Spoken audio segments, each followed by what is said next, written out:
Hey everyone, welcome back to the video. So in this video we're gonna learn list.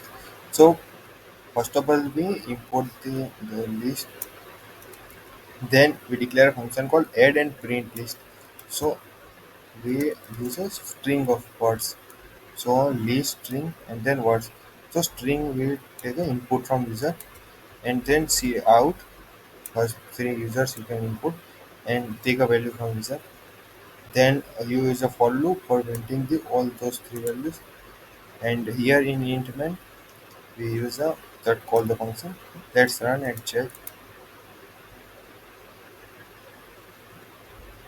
First of all, we take A and enter it, then B and C. So elements are in the list are A, B, C. It's print the all the variable which we are inputting. Thank you so much.